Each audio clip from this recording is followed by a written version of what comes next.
Hey guys, welcome back to Pompoween. Today we've got the one and only Marceline, the Vampire Queen. I have been wanting to dress up like Marcy for so long, and honestly I just never had the right wig. She has really insanely long hair, and oh no, this smudged. I've wanted to cosplay as Marcy for a really long time. Never got the chance to. Thankfully, this month, artists sent me a couple of wigs and this was one of them, and I thought I have to do Marcy. This hair is absolutely perfect for her. And since I've been taking characters and making them a little bit cuter, I decided to do the same thing with her. As you can tell, she's very blushy. Also, ignore my non-painted hands. I'm not gonna do that. They're only in frame when I talk with my hands, so I'm gonna stop doing that. But yeah, her makeup tends to be super simple. She doesn't really wear makeup. I mean, she's a cartoon. So you can really get creative with it. A lot of people do her with red lips. I wanted to kind of keep everything a little bit monotone, have the focus be the red eyes. So if you want to see how I did this, then keep on watching. But before we begin, don't forget to like and subscribe. I'm starting off by painting my neck and my ears with the Snazaroo gray face paint. Please ignore the little black dot on it. That's just some other face paint that got on there. I'm just going to be using face paint for my neck. I'm not going to be using it for my face. I'm going to be using cream for my face, but I didn't want to apply cream on my neck so that it wouldn't transfer onto the collar of the dress I'm wearing. And no, I'm not going to paint my shoulders. You'll see why. Then I'm going in with the LA Girl Pro Conceal in Yellow Corrector, and I'm just color correcting all my little blemishes. And I like doing this before any sort of face painting because I don't want them to peek through. Then I'm going to mix the Mehron Clown White Light with the NYX SFX Cream Paint in black until I get a color that matches the face paint I used on my neck. Then I'm using a damp sponge to apply this, and the coverage is pretty great. You might have to do 2 layers in some areas, but the coverage is there, and it matches the face paint perfectly, which is a huge plus. And when using a sponge, don't forget to stretch out your face so you can get the little nooks and crannies, like around the nose area. Once that's done, I'm going to start highlighting by using just the Mehron Clown White Light, and I'm applying it to all the high points of my face, and it wasn't really apparent, so I tried to go in with a ColourPop No Filter Concealer in white, but don't do this. See, it lifted my base, so that's a no-no. I just wanted to show you guys so that you don't do it too. Now for contouring, I'm using the other side of my sponge to apply the black, and once I've dotted it on, I'm turning the sponge to the gray side so I can blend it out. And I'm just going very little by little. I don't want to get carried away with this, so you can see I'm applying very little product. With makeup, I always say that it's easier to add on than it is to subtract, so just work your way little by little. Don't get overexcited and apply too much black, then your contours will be super intense, and I didn't really want that from Marceline. And I'm doing the little button nose effect, which is kind of really hard to do with this sponge because it's a little too big for detail work, but I basically just created a little line above the tip of my nose. Then I'm going to be setting everything with the RCMA No Color Powder, and I'm using the new brush from the Moda Mythical collection because it's huge and fluffy, and I was so excited to use this. I'm actually using all the new Mythical collection for this video. I had just gotten it in the mail, and I was super excited, so yeah. I'm just heavily setting everything, and then I'm just wiping off the excess. Then going in with Sugar Pills Taco, it is a matte white. I'm going to set all my highlights and intensify them. As you can see, this starts to bring them out a little bit more. I'm using a very dense brush for this so that I can really pack on the product. Then going in with a Saucebox Cosmetics shadow in the color Moth. Where's the lamp? I'm going to use that to contour, and I'm using a very loose fluffy brush for this because I don't want to be harsh with my contours. And to do precise areas like around my nose, I like to flatten the brush so that I have more control over the application. Then as you can see here, I switched over to a smaller eyeshadow blending brush so that I could be more precise with my application. I also shaded in the corners of my mouth and further intensified my nose contour, really emphasizing the tip of my nose. Then I'm going in with the NYX gel liner in the color Jet Black, and I'm going to fill in my eyebrows. For Marcy, I wanted to do a straighter brow with less intense of an arch. So these were kind of like my Wednesday Addams brows, actually. I kept them pretty thin, still kept them sharp, but not too crazy. Then I'm going in with a NYX colored felt tip liner in the color gray, and I'm going to be drawing on some freckles because it wouldn't be me without freckles. I just thought this would be a cute little twist. Sometimes face paint can look really artificial, and I thought this was a little touch to make it look a little bit more realistic, you know? And I thought those freckles were a little bit too dark, a little bit too intense. So I just took my brush with a white eyeshadow and dusted it over the freckles. You can see this tones them down a lot. So then I went back in and added just a few select darker freckles. Those ones I added on the bottom I thought were too dark, so I just went in and covered them a little bit with a white shadow again.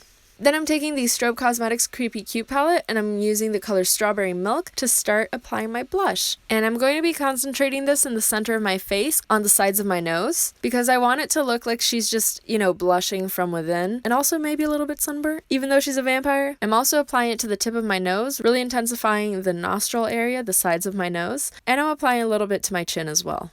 Then I'm taking that moth eyeshadow again and I'm starting to define my crease and I'm doing a very rounded shape. I'm also applying it heavily to my bottom lash line, really blending it downwards. I don't want to keep it close to the lash line. And I'm just blending that out with a big old fluffy brush. Then I'm taking the Saucebox Cosmetics shadow in the color Black Widow, and I'm going to be intensifying that crease. As you can see, I'm applying it above my natural crease. I just really want to give a super rounded doll eye effect, so doing that helps. I'm also intensifying my bottom lash line, making sure that everything is super well blended out. Then I'm going in with a Milk Makeup eye pigment in the color Rager. And I'm taking it on a flat brush and applying it to my lids. Now this is almost the same color as my face, but it's got a little bit of shine to it. Then I'm taking the Milk Holographic Powder in the color Supernova, and I'm applying it on top of that just to add a little bit more shine. Then I'm taking the Pure Cosmetics Eye Polish Glitter in the color Romantic, and I'm applying it to my inner corners, making sure to blend it out downwards. I really like highlighting that inner corner like that.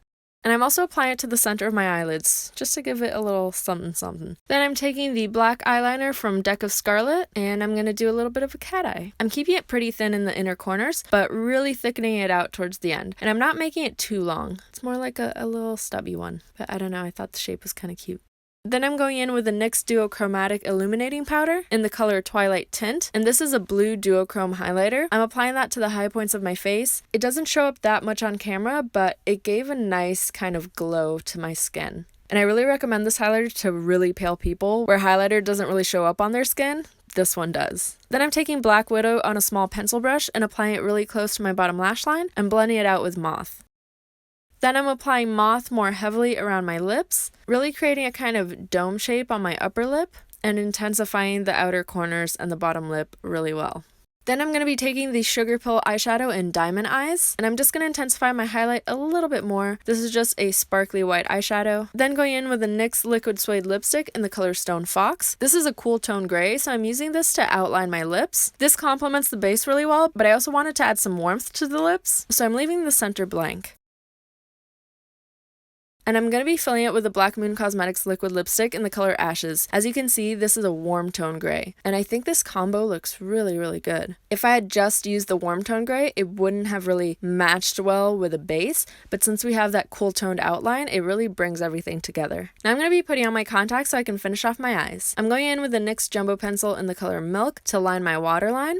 Then going in with a Milk Makeup Kush Mascara, just to apply a healthy coating of it on my top and bottom lashes. Then I'm going to be using the NYX Liquid Suede Lipstick in the color Cherry Skies to do my little vampire bite mark. And be careful if you're going to be wearing a high collar like me because this did smudge a little bit. Then I'm going to go in with the Mondo Studio bottom lashes in the number 501. And these just kind of add to the doll eye effect. Then I'm taking the Lily lashes in the style Miami for my top lashes. Once I've applied that, I like to hide the lash band a little bit by going over it with my liquid liner. Then I'm going to be taking the NYX Liquid Suede in the color Tea and Cookies to give a little bit more warmth to my lips, but this color wasn't really what I was going for. It was a little too dark. So then I went in with the NYX Lip Lingerie in the color Silk Indulgent and applied that to the very center of my lips, blending it out with my little lip brush. And this kind of just matches the blush really well. It gives a really soft look to the lips. Now I've put on my wig and it's time to stick it down because the widow's peak can be really fidgety. So I'm just using some spirit gum and you have to make sure you tap it till it's tacky and then press down and you're good. I'm also sticking down the sides of my wigs since I'm going to have my hair behind my ears a little bit, and see how you want to tap it till it's really, really tacky and then just hold it down for a little bit. I like to use this little puff. It's not really a powder puff. It's more like a plastic texture. I'm not really sure what it's for, but it's great for sticking down your wigs. Now I'm just going to make way for my ears, and these are just some latex ear tips. I don't know where I got them from, but I painted them with a water activated face paint so they would match. Then I'm putting in my little fangs, and that's it. And the reason I didn't paint my shoulders is because I put on a little cardigan so that I wouldn't have to paint my arms, because you can't just kind of do the face and then that's it. And I really didn't feel like doing a full-on body paint. So yeah, that's a little hack. Maybe put on gloves if you don't want to do your hands. I was just lazy about it and just didn't paint my hands because I was going to a house party and it was really dark in there, and people actually thought that I had painted my hands because of how weird the lighting was. But anyway. I absolutely love Marceline. She's probably my favorite Adventure Time character. Who's your favorite Adventure Time character? Let me know in the comments below. I'm actually headed to a Halloween party right now. Running a little bit late. Sorry, Matt. Sorry, Heather. But I chose to do this costume because it's super comfortable. I'm just wearing a dress. That's it. So even if you're not doing this for Halloween, if you're cosplaying as Marcy, it's a really, really comfortable cosplay to do. She basically just wears jeans and t-shirts. The only issue would be the body painting, so maybe try to cover up as much as possible so that you don't have to paint your arms and stuff. That's what I did today, although my hands are just, no. Only my friends are gonna be there, no one cares, it's fine. So yeah, I hope you enjoyed this video. Let me know if you want to see me do other Adventure Time characters. Now I just have to find a Princess Bubblegum for my Marceline. Alright, well that's it for today, but don't forget to tune in tomorrow for another Halloween tutorial. I'll see you then. Bye!